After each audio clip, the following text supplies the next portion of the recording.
Good afternoon সকলকে। আজকে ব্রেকফাস্টে খুব একটা ঝামেলার কিছু একদম রাখিনি, কারণ আমাদের একটু বিকেলবেলায় বেরোনোর ছিল। তার জন্য যত সোজা সাপটা আমি তড়কার ডাল বানিয়ে নিয়েছি আর ব্রেড সেঁকে নিয়েছি। তড়কার ডাল আমার খুব ভালো লাগে ব্রেড দিয়ে খেতে। তারপরে করে নিয়েছিলাম বেগুন পোড়া। আর আজকে মঙ্গলবার, আজকে কিন্তু বেগুন পোড়া অনেকের বাড়িতেই নিশ্চয়ই হয়ে থাকে। আমার মা বলতো শনি আর মঙ্গলবারই বেগুন পোড়াটা নাকি করলে ভালো হয়। আর সাথে ছিল মিক্সড ভেজ, ডাল, বেগুন পোড়া, আর সকালবেলায় আমি করেছিলাম ছোলা দিয়ে আলুর একটা সবজি, যেটা বাচ্চাদের টিফিনে দিয়েছিলাম, আর করেছি বাটা মাছ সর্ষে দিয়ে। এই ছিল আমার আজকের লাঞ্চ। তো বেগুন পোড়া কিন্তু আমার ভীষণ ভালো লাগে খেতে। অনেক সময় অনেকে তেলের মধ্যে একটুখানি নাড়িয়ে চাড়িয়ে ভর্তার মতন করেও খায়, কিন্তু আমি এরকম কাঁচা সর্ষের তেল দিয়ে পেঁয়াজ কুচি আর ধনেপাতা কুচি, লঙ্কা কুচি দিয়ে এরকম খেতেই কিন্তু বেশি পছন্দ করি।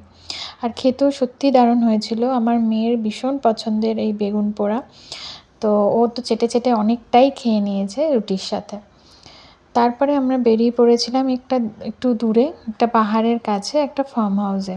ফার্ম হাউসের সাথে একটা ভীষণ সুন্দর একটা তাদের বাগান ছিল, যেই বাগানে একদম টাটকা সবজি তারা নিজেরাই চাষ করেছে। এবং লাইন দিয়ে দেখছিলাম আমি পেঁপে গাছগুলো ওরা নিজেরাই লাগিয়ে সেই পেঁপে গাছে একদম টাটকা পেঁপে দিয়েই রান্নাবান্নাও করে, এবং পাকা পেঁপে হলে সেটা অ্যাজ আ ফ্রুট হিসাবেও অনেক সময় স্যালাডে বা নিজেরা পরিবেশন করে খাবারের সাথে। তো আজকে এখানে আমরা গেছিলাম। ভীষণ সুন্দর দেখুন, ফুল গাছগুলো খুব যত্ন করে ওরা লাগিয়ে রেখেছে।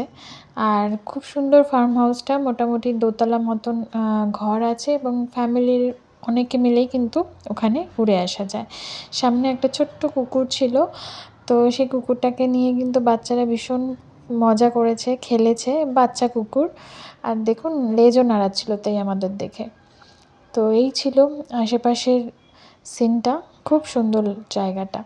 পুনে বেসিক্যালি প্ল্যাটিউ এরিয়া, তাই একটু গাড়িতে করে আধ ঘন্টার ডিস্টেন্স কভার করলেই কিছু না কিছু আপনারা প্ল্যাটিউ বা ছোট ছোট পাহাড় আপনারা দেখতে পারবেন, যার প্রাকৃতিক সৌন্দর্য অভাবনীয়।